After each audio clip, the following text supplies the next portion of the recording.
नमस्कार, सादर जय जिनेंद्र। क्षमा ब्रेकिंग जैन न्यूज प्रतिदिन प्रातः, दोपहर एवं रात्रि में देश भर से संपूर्ण जैन समाज से संबंधित सही और सकारात्मक समाचारों के लिए देखना और सुनना न भूलें। साथ में आपसे विनम्र निवेदन है कि यदि आपने इस चैनल को सब्सक्राइब नहीं किया है तो कृपया अवश्य कीजिए और शेयर और लाइक करके धर्म प्रभावना में सहयोगी एवं सहभागी बनिए।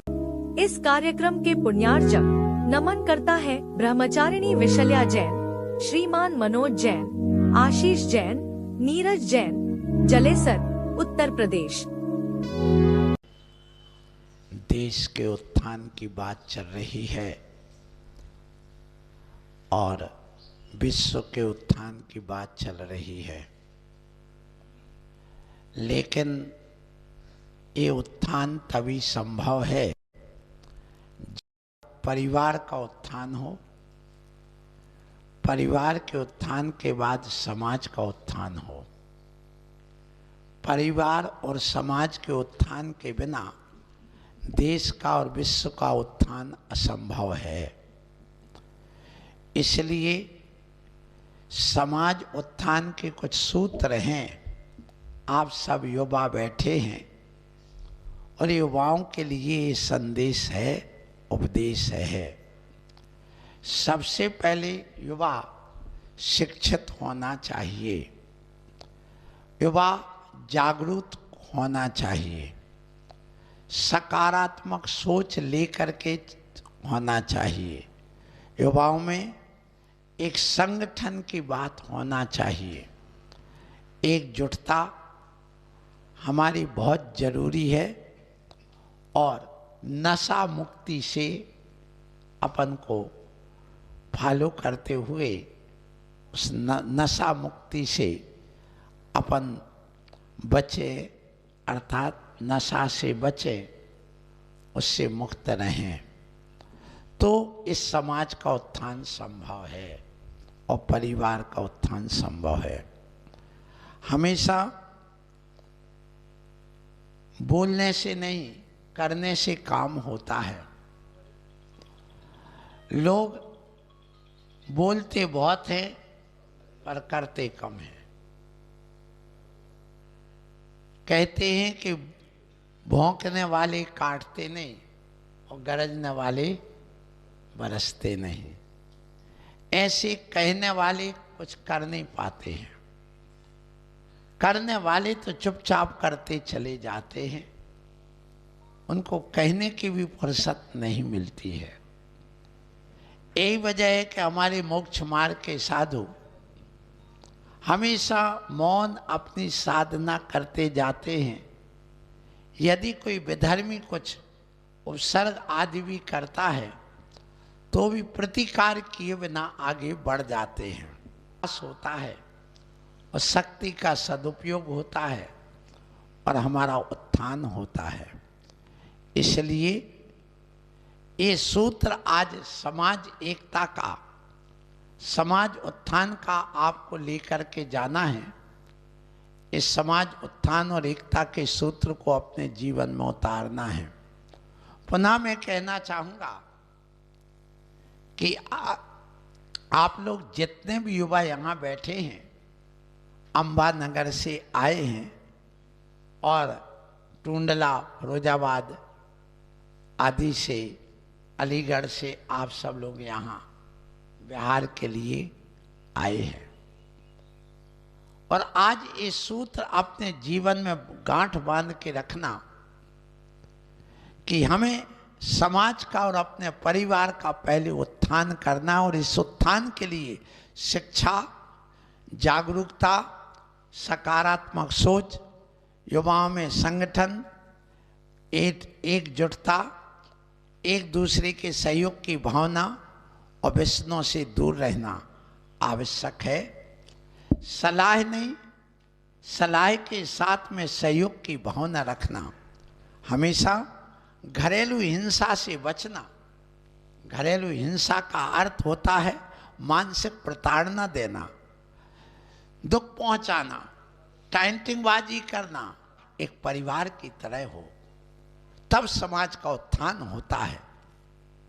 अपनी जिम्मेदारी समझिए और उस जिम्मेदारी को समझ करके अपने परिवार में, अपने समाज में सहयोग की भावना करिए।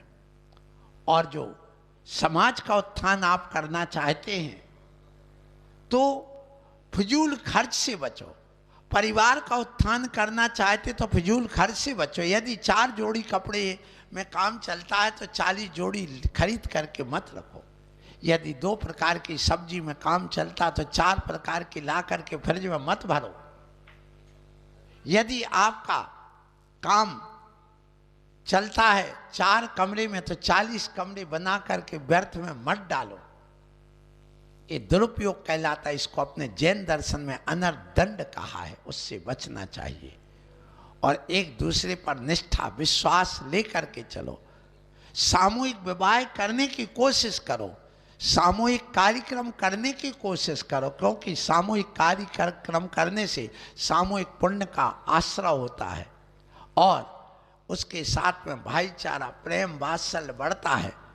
इसलिए उसमें सद्भावना भी प्रकट होती है। एक दूसरे के प्रति हमारे मन साफ स्वच्छ होते हैं और नैतिकता का पालन होता है। समाज का उत्थान, सेवा, सहयोग सब कुछ इससे जुड़ा हुआ होता है। इसलिए यदि आप इन सूत्रों से चलते हो तो ध्यान रखना, हमारा समाज न्याय प्रिय होगा, हमारा समाज भाईचारे के नाते से जुड़ा रहेगा, हमारे अंदर मानवीयता बनी रहेगी और प्रतिबद्धता, आत्मनिर्भरता हमेशा बनी रहेगी।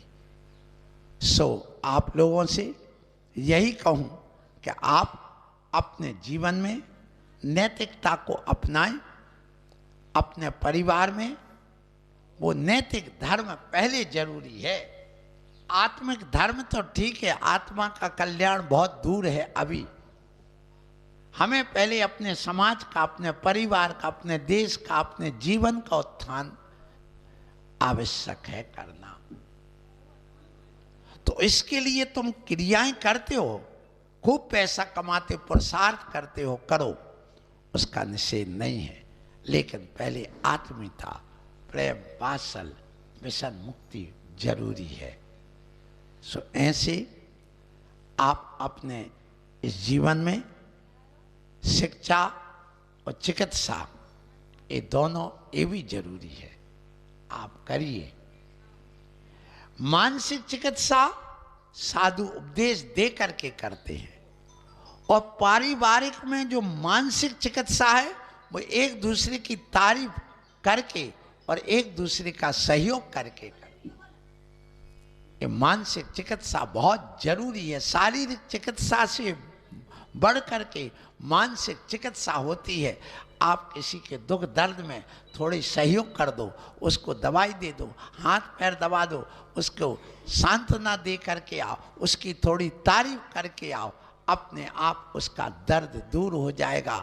मानसिक दर्द तो दूर हो ही जाएगा, शारीरिक हो या ना हो।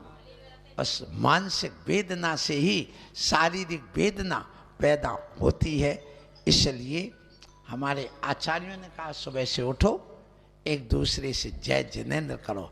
इससे मानसिक चिकित्सा होती है, इससे हमारा मन प्रसन्न होता है, इससे आत्मीयता बढ़ती है, इससे भाईचारा बढ़ता है, इससे एक दूसरे के कसाई कम होती है और प्रेम बढ़ता है।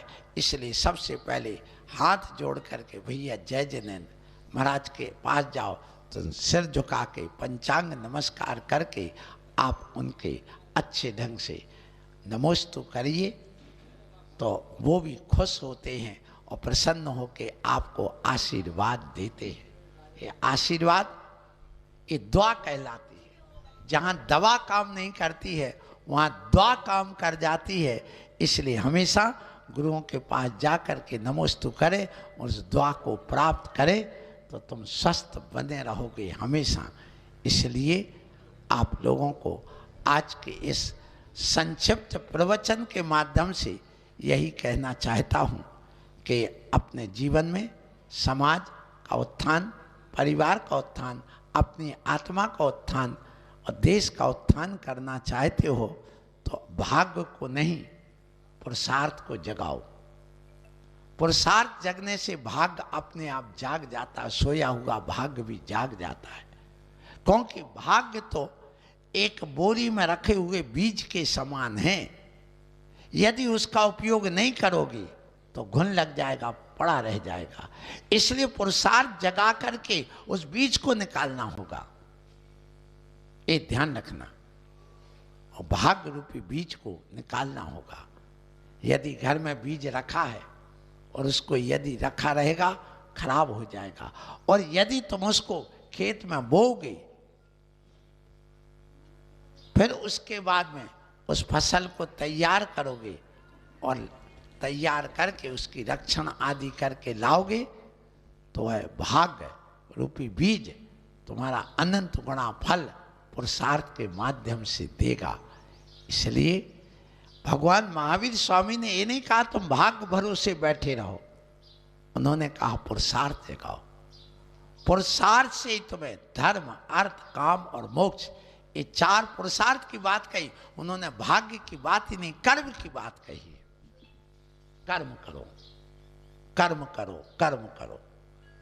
पुराने कर्म को नष्ट करो, नए पुण्य कर्म को इकट्ठा करो, फिर पुण्य कर्म को भी नष्ट करके मोक्ष को प्राप्त करो। क्योंकि मोक्ष भाग्य से नहीं पुरुषार्थ से मिला करता है। इसलिए जब मोक्ष भी भाग्य से नहीं पुरुषार्थ से मिलता है तो संसार की वस्तुएं भी तुम्हें पुरुषार्थ से मिला करेंगे। सो अपने अंदर उस भाग्य को जगाओ पुरुषार्थ के माध्यम से, और सलाह ही नहीं सहयोग भी दो, शिकायत नहीं सुझाव दो। और अपने जीवन में आप एक दूसरे को सहयोग करते हुए हमेशा वृद्ध का काम बनता है, कर्तव्य बनता है कि वे युवाओं को हमेशा प्रोत्साहित करें। और युवाओं का कर्तव्य बनता है कि वो वृद्धों का आशीर्वाद लें, विनय करें, उनकी यथा योग्य सलाह लेकर के कार्य करें। और अपने आप काम तुम्हारे बनते चले जाएंगे।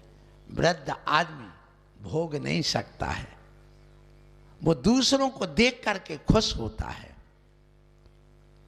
और दूसरों की प्रशंसा सुन करके खुश होता है।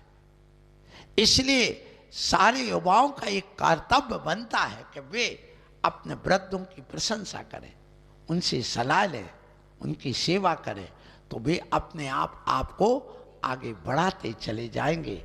एक कहावत है बुंदेलखंड में कि पराया धन बाप बन के नहीं बेटा बन करके खाने को मिलता है। तुम बाप बन करके मत जियो, बेटा बन करके जियो, तो वो माँ बाप का सहयोग, उनका धन दौलत सब अपने आप तुम्हें मिल जाएगी। दुआ भी मिलेगी, दवा भी मिलेगी और आपके लिए धन संपत्ति भी मिलेगी। इसलिए आप बड़े मत बनो, छोटे बन करके रहो। बड़े बनने का अर्थ ही छोटा बन जाना है। जो व्यक्ति अपने आप को बहुत बड़ा समझने लग जाता है, जिस दिन उसी दिन से उसका विनाश चालू हो जाता है। ध्यान रखो। इसलिए तुम 80 साल के भी बन जाओ तो अपने आप को बहुत बड़ा मत समझो, क्योंकि जहां बड़ा ही समझने लग जाते वहां दही बड़ा की दशा हो जाती है और वहां अहंकार पैदा हो जाता, और अहंकार पाने पर रावण जैसी दशा हो जाती है। इसलिए हमेशा आप छोटे बन के रहोगे, अखंडता बनी रहेगी, तुम्हारी पहचान बनी रहेगी, तुम्हारा समर्पण बना रहेगा, कर्तव्य निष्ठा बनी रहेगी, और अपने आप तुम्हें पराया धन भी अपने आप मिल जाएगा।